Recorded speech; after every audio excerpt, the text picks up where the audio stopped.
Whispers in the night, haunting dreams ignite in the depths of your fears, where darkness takes flight.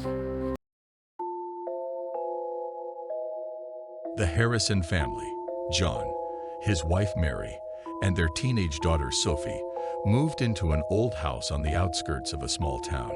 John, an architect, was full of enthusiasm and planned to restore the house to its former glory.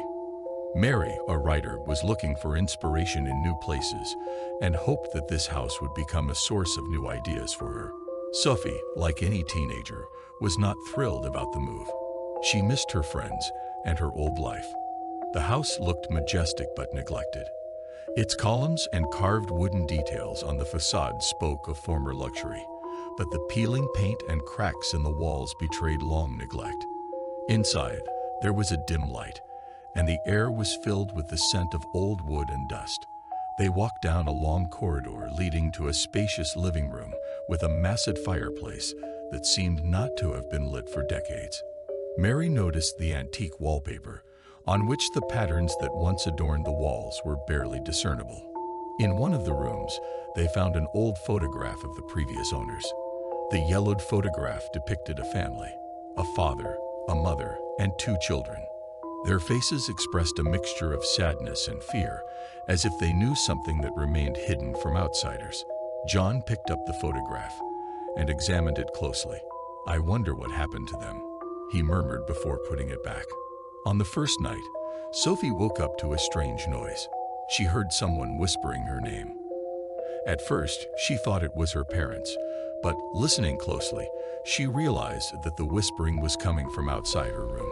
Her heart beat faster, and trying not to make a sound, she slowly went down the creaky stairs. It was dark downstairs, and only the faint moonlight penetrated through the windows, creating whimsical shadows on the walls. She saw that one of the doors, which they couldn't open during the day, was now ajar.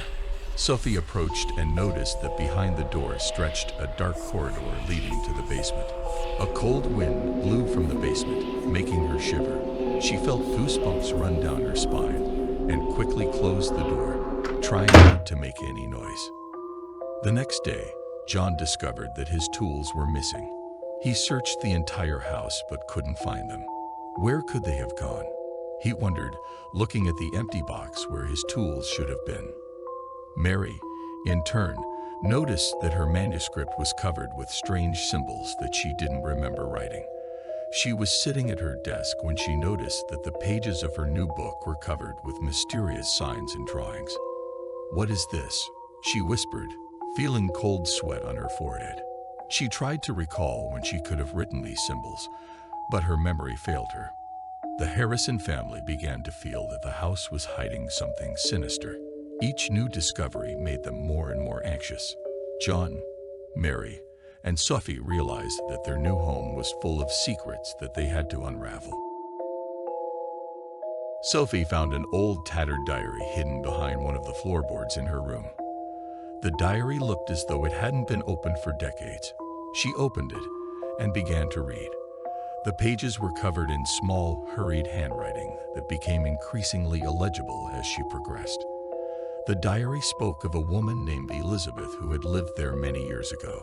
Elizabeth described strange events occurring in the house: disappearing objects, whispers in the night, shadows flickering in the corners of the room. Sophie learned that Elizabeth believed the house was cursed. She wrote about an ancient ritual conducted in the basement that had cast a curse on the house and all its inhabitants.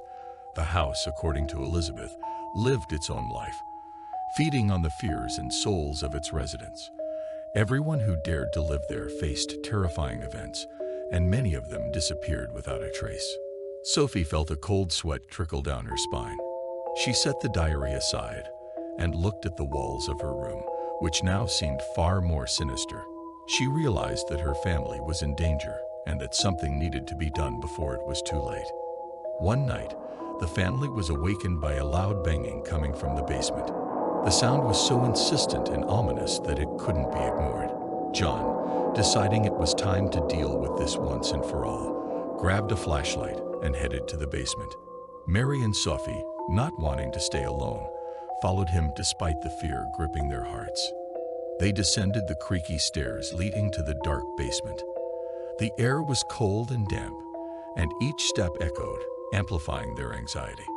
In the center of the basement, they found an old, massive door covered in cobwebs and rust. Muffled cries could be heard from behind the door, as if someone was calling for help from the depths of the darkness. John raised the flashlight, illuminating the door, and slowly pulled the handle. The door reluctantly gave way, emitting a prolonged creak. Inside, it was dark, and only the faint light from the flashlight illuminated a narrow corridor leading downward. The cries grew louder, and now they could clearly hear someone calling their names. They stepped inside, feeling their hearts tighten with fear. The corridor seemed endless, and with each step, they felt as though something invisible was watching them. At the end of the corridor, they saw an ancient altar covered in dust and cobwebs. On the altar lay an old book, its pages filled with the same symbols as Mary's manuscript. Suddenly, the flashlight flickered and went out. In the darkness, they heard a whisper that grew louder and louder until it turned into a deafening scream. John, Mary, and Sophie realized they were not alone in this basement, and that the house would not let them go so easily. Opening the door, they discovered a hidden room shrouded in semi-darkness. The walls were lined with old toys covered in dust and cobwebs. In the corner stood a wooden dollhouse, its miniature windows staring at them. The floor was strewn with children's drawings depicting scenes of horror and violence. Children with distorted faces, dark figures reaching out to them from the shadows, and bloody handprints. Sophie picked up one of the drawings and felt a chill run down her spine. The paper depicted the house, their house, surrounded by grim figures that seemed to be trying to break in. At that moment, the basement doors slammed shut with a deafening bang. John, Mary, and Sophie turned around, but it was too late. They heard footsteps approaching them from the darkness. The steps were heavy and slow, as if someone was reluctantly dragging their feet across the floor. Out of the darkness, ghostly figures of the house's previous inhabitants began to appear. Their faces were distorted with pain, their eyes seemed empty and lifeless. They moved slowly but inexorably, surrounding the family. John raised the flashlight, but its light couldn't drive away the ghosts. Mary squeezed Sophie's hand, trying to calm her, but she was on the verge of panic herself. The ghosts whispered something incomprehensible, their voices merging into a sinister chorus. The family tried to run, but the ghosts started to close in, tightening the circle.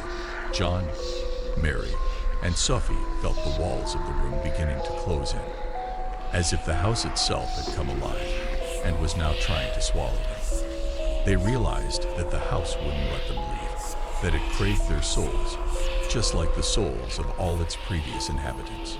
Sophie screamed as one of the ghosts reached out its translucent hand towards her. She felt a coldness pierce her to the bone. John tried to protect his family, but his hands passed through the ghosts as if through smoke.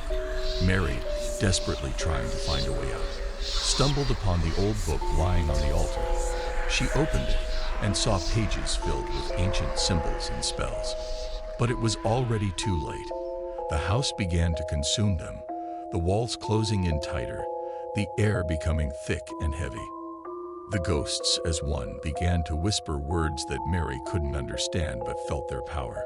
In the final moment, before the darkness completely engulfed them, the Harrison family realized that they had become part of the house's curse. The next morning, the house looked as if no one had ever lived there. The Harrisons' belongings had vanished, and there were no traces of their presence. Locals passing by once again noticed that the house looked as if it was waiting for new victims. No one knew what had happened to the family, and only a few dared to speak about it aloud. The house stood empty and grim, its windows looking out at the world with silent anticipation. Several months later, a new owner, Mr. Thompson, bought the house. He didn't believe in superstitions and stories about curses, considering them to be fabrications. During his inspection of the house, he found an old photograph of the Harrison family. The faces in the photograph expressed a mixture of sadness and fear, just like the photographs of previous owners that Mr. Thompson had found earlier. He felt a slight chill run down his spine, but brushed off the feeling. Mr. Thompson didn't know that soon his face would express the same mixture of sadness and fear as everyone who had lived there before him. The house, like a predator, patiently waited for the new resident to become its next victim. Time passed, and the house continued to stand, mysterious and sinister, its walls holding the secrets of many vanished souls. Its victims remained trapped within its walls, their whispers and screams echoing through the empty rooms, warning but never saving new inhabitants. The house's curse remained unsolved, and everyone who dared to enter became part of its dark history.